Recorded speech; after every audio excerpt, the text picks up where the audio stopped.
Our last session for today is customer experience, balancing the details and the big picture. Due to the time difference in Europe, this session was pre-recorded.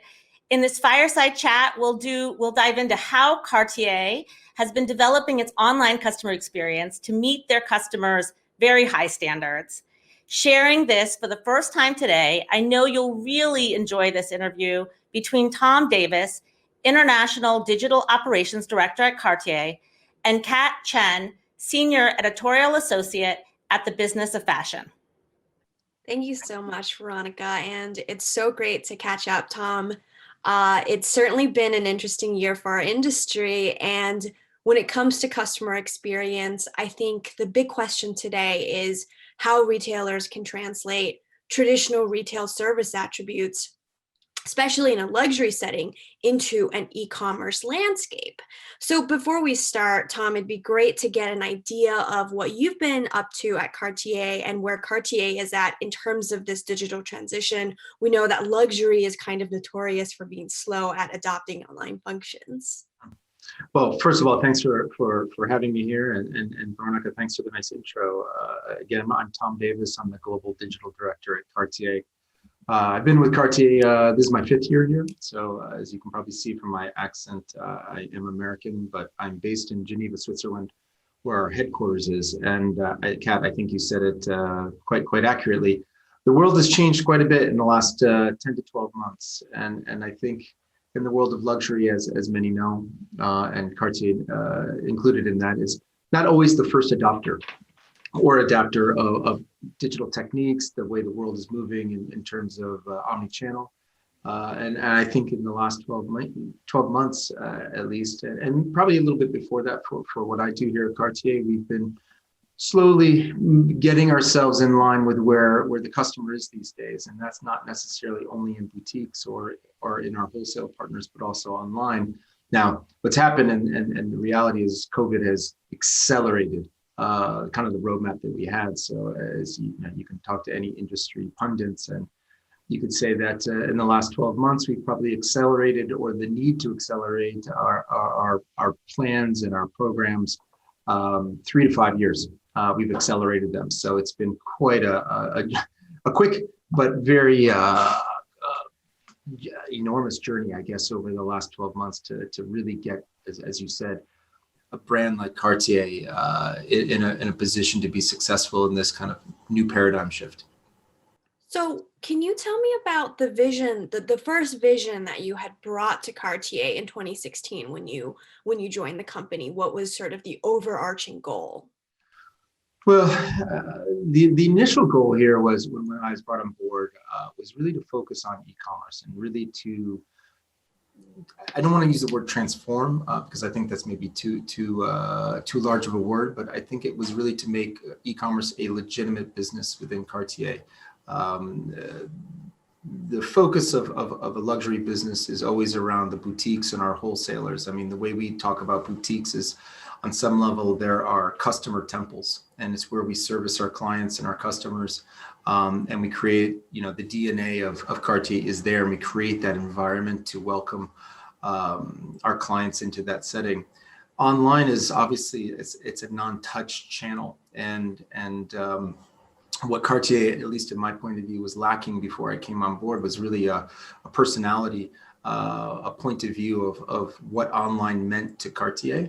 And we set out in 2016 to on many different digital journeys, but one of them was to obviously secure and build a platform that can scale and grow on one level. 2 was to try to go into as many opportunities or markets as possible. And then 3 was to redesign the experience.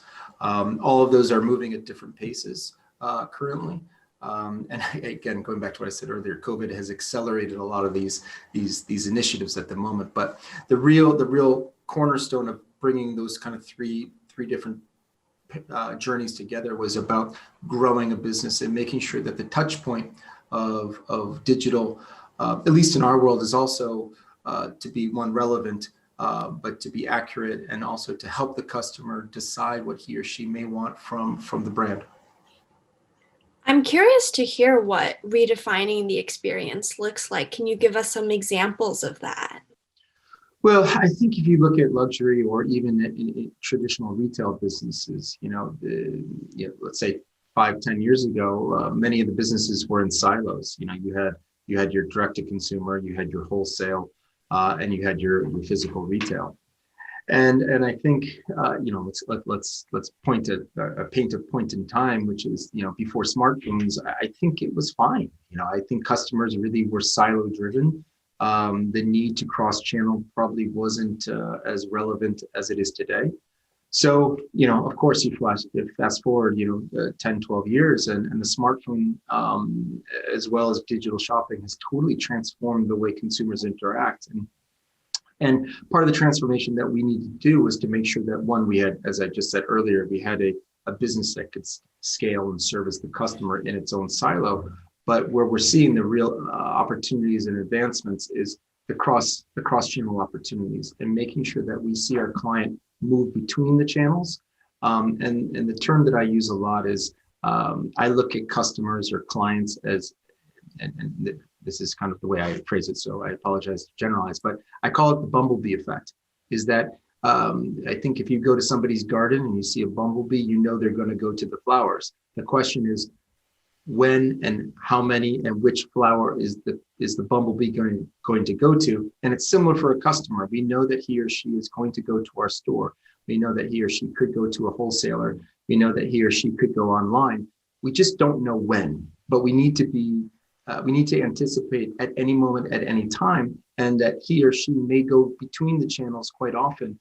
And that's why I kind of use the term bumblebee, because we know that the destination is to engage with Cartier. We just don't know how or when, and therefore we have to kind of rethink the way we want to have the customer experience, greet or welcome the customer into our world. So within this metaphor of the bumblebees, Tom, and in regard to these silos where physical experience is physical and online is online, what are some of the common problems that come up because of that?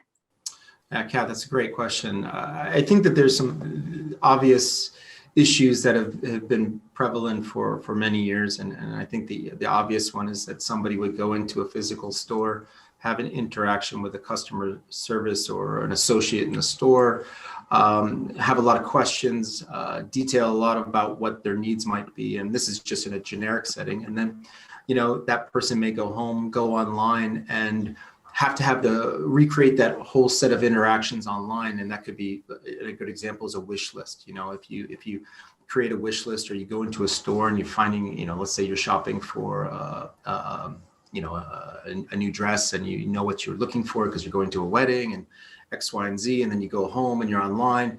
It's a completely separate interaction. And I would say, 10 to 12 years ago, that cross-pollination of data or that information didn't exist. And I could, another good example would be, I remember my wife, I won't name the brand, but received an email with, a discount code. And it said, 30% off spring sale for kids. She went online and she saw what she wanted to buy, but then decided that she was going to the mall later that day. She went in and she brought she actually didn't bring her the paper that time, but she brought the phone, and she said, "Oh, are you offering this discount in store?" And the store said, "No, that's an online only offer." And so you get this incongruent set of rules of engagement with the customer. And so I think that you see a lot of those movements between channels, and those are obviously two very simple ones. And it's consistency, and I think that that's the piece that we're really working on is consistent engagement. It's consistent experience. Although these channels are not the same, it's trying to break down those silos and try to make them individual experience, which is under the whole collective of Cartier, seamless. So what you were talking about the data integration, how if I am browsing online, that information can be taken to the store when I enter that store. Is that solution available already? And how has Cartier been integrating that? Yeah, it's definitely available. I mean, the term that we use is, we call it clienteling. And what we're always trying to do is build profiles of our clients. And And it's used in a way to offer the best experience. And we're using tools like Salesforce to do that. And we're also using solutions like Medallia to track certain inferences from customers. But the easy example is this: is that you go online, just as I said before. Let's say you're on Cartier.com and you're really interested in buying a bracelet. Doesn't matter what bracelet, and you put it into your wish list. You're really on the fence about, okay, do you want to make this purchase? It might be a little bit more expensive than something that you're used to buying online. So you're saying, okay, I want to go into store. I want to try it on. I want to make sure I have the right fit, or the color is the right, or that it's comfortable.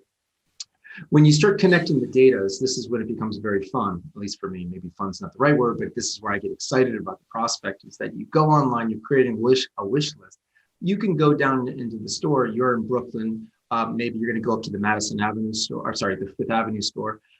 You're going to pop in. You're going to say, hey, I was just looking online this morning. My name's Kat. Here's my credentials. Our store associate should be able to pull up your name and then see your wish list of what you were looking at this morning. And if you've been, even before that, you could have booked an appointment online so that it would connect booking the appointment to your customer profile, which then would be sent to the location at Fifth Avenue for a store associate to know that you're coming at 1 p.m. During your lunch break. You've been looking at these 3 bracelets, and they could actually have everything ready for you to be presented to. And that's the data piece. And it's the data piece that connects the experience that you're wanting, expecting, or and the way I put it is that you deserve. So that it becomes a seamless journey to start connecting those dots without having to even retell your story or to re-engage a store associate of why you're showing up for the day. It just cuts down on a lot of the redundancy that many people have in other store settings and under other businesses in today's world.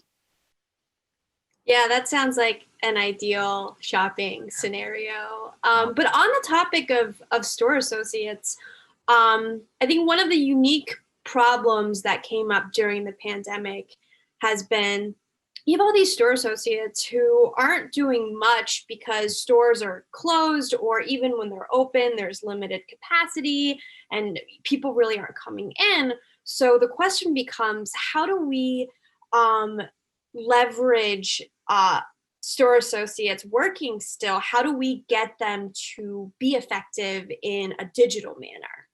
And I've seen some pretty interesting, I was reading about a couple of companies that are able to do this, but I'd love to hear where Cartier is at on that journey. Yeah, this was a big topic for me for the last 8 months. So I'm glad you're talking about it, or at least asking about it. So obviously, we started seeing the trend of COVID happening in late December, early January last year. We're obviously a global brand, and we have many boutiques in China. So we kind of saw the COVID tsunami kind of work its way across the world.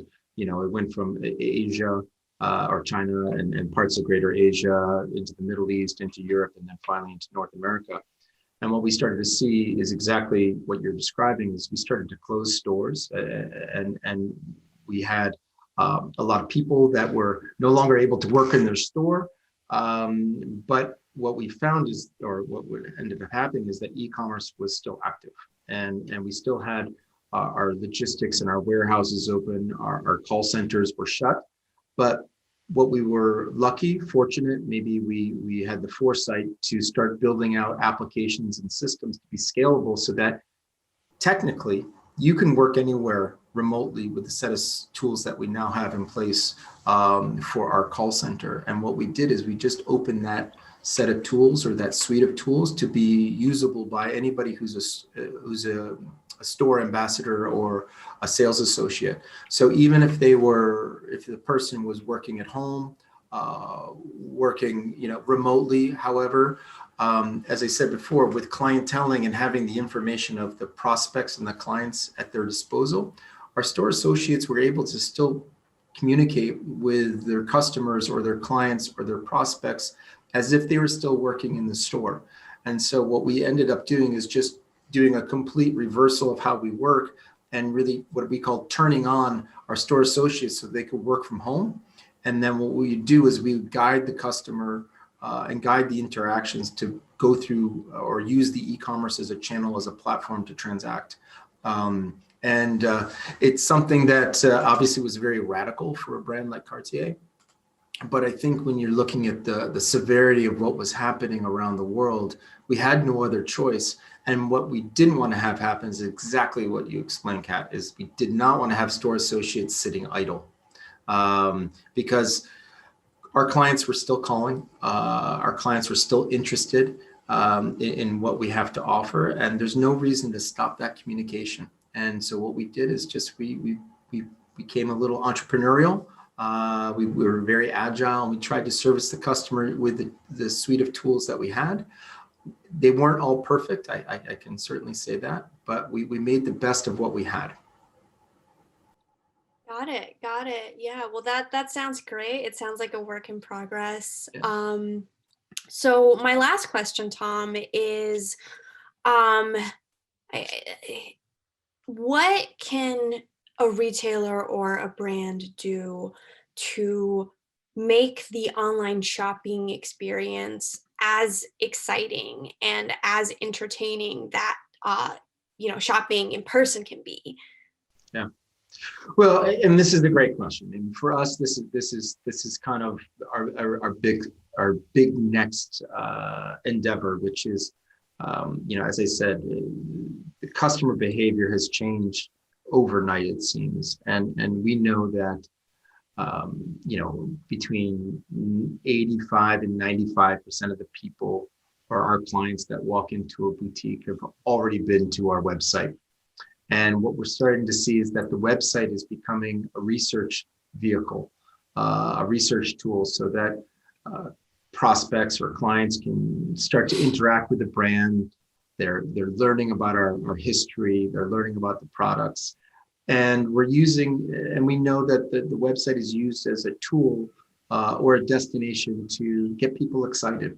And if ultimately they buy online, that's wonderful, and that's a great achievement for us. But we know that most of the time these people are going to go to a physical store because they want to try on the creation or the bracelet or the watch, whatever it's going to be. And what we started to learn, and I mentioned it earlier, we use Medallia as a feedback tool. And what we're learning in the digital world is we ask our visitors every day, did you have a good experience? Did you have a bad experience? What can we do better? Specifically in the digital world. And what we're starting to find is we have gaps, and we have gaps, and some is what you said is about making the experience exciting. Some of it's gaps about, because you can't get to a store in some countries right now or in some cities, how do you bring our creations to life?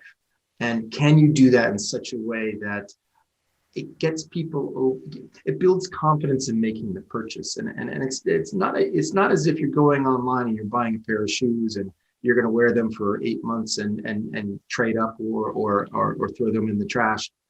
I mean, what we sell and what we aim to sell for many people are dreams, and they're buying something that they've been thinking about for a long time. And there's a confidence that you need to build to get people over the precipice of making a purchase online. And so we need to make investments into contents and visualization tools and tools that allow people to make sure, for example, trying to do a ring sizer online is very, very difficult, because you're talking about millimeters on a finger, which is 3-dimensional.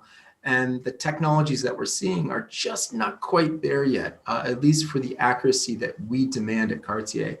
But we're focused very much on innovation and digital innovation at the moment on my team, of trying to find these solutions to, one, as you said, make it exciting, two, to make it engaging, but three, and most important to me is to instill confidence that what you buy is what you're seeing or can envision, whether it's on your mobile phone or on the website. And if we can accomplish or achieve those three kind of areas in the next 6, 12, 18 months, I think the team will be very happy and very proud, and obviously that will flow over into the customer's experience with us as well. So you guys are actively working on some sort of like AR fit solution? Yeah, I mean, we're actively looking at lots of different technologies. I think AR is one of them. We're using, lots of different visualization techniques. Obviously, the iPhone in particular is starting to build in new technologies where it can do 3D modeling and rendering based on spatial relations, and we are looking at all of those things. And it's not to say that it's supposed to replace our physical store or our Right. wholesale partners. It's not. It's again, for me, it's about building confidence and trust that what you see is ultimately what you're going to get, whether you're going to purchase directly from us online or you're going to go into the boutique to have the full richer experience, to feel confident about what you're buying. But yeah, I mean, part of my team, and we didn't talk about this earlier, I have a pillar of my team is just on digital innovation. And so we're working with lots of new technologies to try to, as you said, unearth excitement, to really encapsulate what we think is the digital Cartier experience. And again, we're by no means at the end of that journey, but it's certainly fun and exciting to see what's coming out there and how we can apply that to our business. Yeah, that sounds very exciting. I mean, I feel like we could go on and on and on and talk all day about this. But it was such a pleasure to chat, Tom, and Commerce Next. Thank you so much for having us.